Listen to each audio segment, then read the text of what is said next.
Nous avons organisé un projet qui s'appelle Prends ma place et qui espère en fait changer un petit peu le regard des élèves du collège sur le handicap et sur la différence. Donc ce sont les élèves sur le niveau de 5e. Sur le niveau 5e, il y a 6 classes, donc environ 170 élèves qui ont participé à ce projet. Donc ces élèves ont une sensibilisation sur 3 heures de cours où ils vont passer de témoignages à des ateliers pratiques qui leur permettra de prendre la place en fait, d'un élève en situation de handicap. Qu'est-ce que tu ressens ? Qu'est-ce que tu ressens ? C'est agréable, c'est pas agréable ?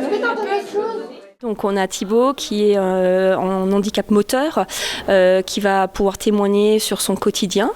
Il y a Nicolas qui a un handicap, il est malvoyant, donc pareil, il nous a raconté un petit peu ses voyages et son quotidien. Jean Isler qui est un ancien élève, qui est multi-10, qui est revenu pour expliquer un petit peu ses difficultés au collège et aussi ce qui lui a permis de faciliter son quotidien au niveau scolarité. J'ai une AESH depuis le CE1.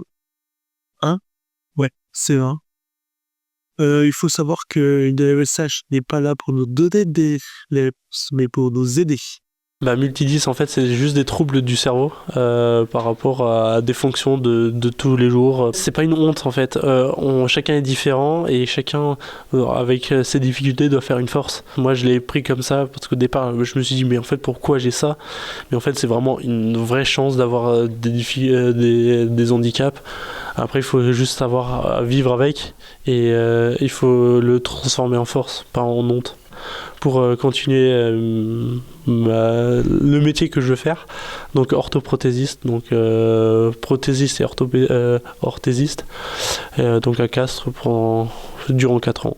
Là, je me suis dit, je vais me faire mal, mais cette fois, volontairement, cette fois. Une part, quand c'est choisi, c'est différent. Et puis surtout, je me suis dit, derrière, il va y avoir un résultat. Moi, je suis atteint d'une maladie rare qui s'appelle le spina bifida, qui touche de base ma colonne vertébrale. Donc, à la naissance, elle n'est pas fermée ni en bas ni en haut. Et donc, il y a un problème de connexion qui se fait entre le cerveau et les différents organes. Et il peut aussi y avoir des problèmes de marche, par exemple. Aujourd'hui, je suis venu témoigner de mon parcours. En fait, donc, depuis une dizaine d'années à peu près, j'organise des aventures malgré le handicap. Par exemple, une expédition en Sibérie, une autre à Voilier, les Spirades de l'Estrella, où on est parti avec des personnes atteintes de la même maladie pour faire connaître ce handicap. Et voilà, je profite à chaque fois de ces aventures pour sensibiliser. Et donc, je le fais toujours avec plaisir, aussi bien dans les collèges que les entreprises, par exemple. Mais c'est pas pour chercher à trouver les trucs là. Non, ça c'est quand t'es... Et puis après, vous avez différents ateliers qui sont tenus par les AESH. Donc, prends ma place d'indice. Quelles sont les difficultés quand on est dyslexique, dysorthographique, dyscalculique. Et nous avons aussi l'animation jeunesse qui a tenu un atelier avec la création de haïkus, donc de petits poèmes japonais, pour tout simplement libérer la parole, exprimer en fait des sujets comme le handicap et la différence.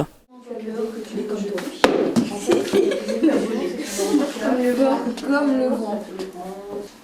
Soit je commence mon poème avec un sourire timide. Soit comme le vent. Je l'ai moi. On a fait des ateliers sur tous les troubles 10, donc dyscalculie, dyspraxie, dysorthographie, dyslexique, pour leur expliquer un peu leurs camarades qui sont justement de troubles 10. On a commencé par l'atelier dyspraxie, c'est-à-dire qu'on leur met des gants et ils doivent écrire avec des gants. Donc voir un peu la difficulté qu'il y a à écrire, puisqu'il n'y a pas de sensation dans les mains.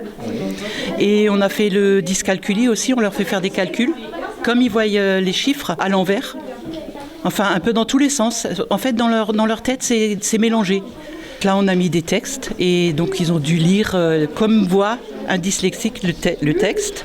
Pareil, ils étaient bien étonnés de voir ce texte parce qu'ils n'ont pas réussi à le déchiffrer. C'est beau, animaux, voilà, je sais pas parler. Oui, j'ai cru qu'il y avait écrit... Et le sureau. Il y avait aussi le Cécifoot qui a été organisé par 2 enseignants de PS. Et nous avons aussi la plateforme Autisme qui est intervenue avec 5 volontaires, 5 bénévoles pour parler du profil sensoriel. En fait, lorsqu'on est trouble autistique, en fait, on a des sensibilités au niveau lumière, au niveau odeur. Et donc, ils sont intervenus ce matin sur 2 classes. Je vais vous donner différents pots avec différentes odeurs. Okay. On travaille avec des jeunes qui ont de l'autisme dans le collège et du coup on a eu l'idée de faire un atelier sensoriel où en fait les enfants explorent tous les sens à travers différentes expériences. Par exemple pour l'odeur, on a préparé 10 petits tubes en fait avec 10 odeurs différentes et puis donc on les fait sentir aux différents jeunes pour qu'ils puissent essayer d'éveiller le sens de l'odeur sans le voir pour pouvoir trouver. Ensuite au niveau du toucher, on a travaillé un petit peu au niveau du toucher, au niveau des pieds, on fait un petit parcours avec des dalles sensorielles qui puissent voir un petit peu si c'est agréable ou désagréable la sensation de pouvoir marcher sur différentes choses. Au niveau de la proprioception, on les met en déséquilibre pour pouvoir avoir des lancers de balles, pouvoir trouver l'équilibre du coup dans leur corps. Au niveau du visuel, on a amené des petites lunettes qui changent la vue. On leur demande d'écrire leur prénom, ce qui n'est pas forcément toujours évident. Le dernier, c'était le vestibulaire. On les fait tourner sur eux-mêmes avec les yeux bandés, soit debout, soit assis dans une toupie, ce qui permet de parfois être un petit peu désorienté. Et donc voilà. On avait l'impression que c'était plus grand avec les yeux bandés. Il y avait plusieurs sensations, il y avait des pics, il y avait du moelleux, il y avait plusieurs choses. Il nous faisait tourner aussi, ça c'était trop bien. Il y a une case qui ressemble un peu à un hérisson et celui-là il faisait vraiment mal aux pieds. Mais sinon la plupart j'ai aimé. Ça va ou pas? Tu préfères la première ou la deuxième? La première? Ça t'aplatit un peu, non? On est tous différents finalement les uns des autres dans la façon dont on traite les sens et que c'est important d'être tolérants les uns envers les autres. Et voilà, c'est important qu'ils puissent expérimenter ça et comprendre que voilà, on peut développer cette tolérance aussi vis-à-vis des autres parce qu'on ne ressent pas tous les choses de la même façon.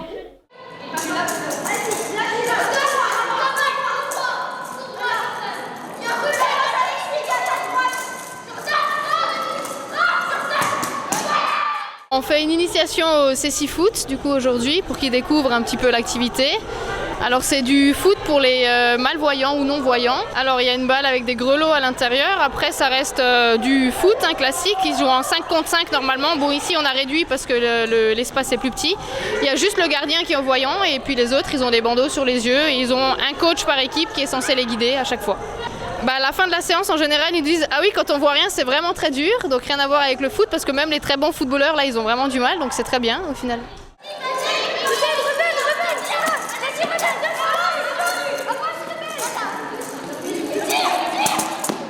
C'est très difficile parce que moi, je pratique du foot et je vois la balle. Et là, je vois pas la balle. C'est très difficile et je suis impressionnée par les gens qui font du Cécifoot. Oui, je le connaissais grâce aux Jeux paralympiques que j'ai vus cet été. Quelle est la difficulté pour toi, je pense, pour tes camarades dans ce sport? De garder la balle avec nous, de la contrôler.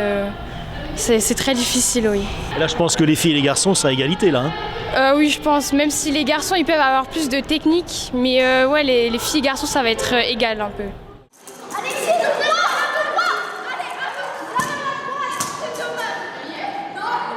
Alors un accueil très positif de la part des élèves, des interrogations, de se dire ah bon, c'est ce qu'on vit quand on est en situation de handicap. Un retour très positif aussi au niveau des intervenants, des échanges très riches entre intervenants et élèves. Et je pense qu'en effet, on a peut-être rempli notre mission de ce regard qui a évolué, qui a changé. Puisqu'ici on est dans un collège et on a une école inclusive et on veut une société inclusive avec nos futurs citoyens que sont nos collégiens.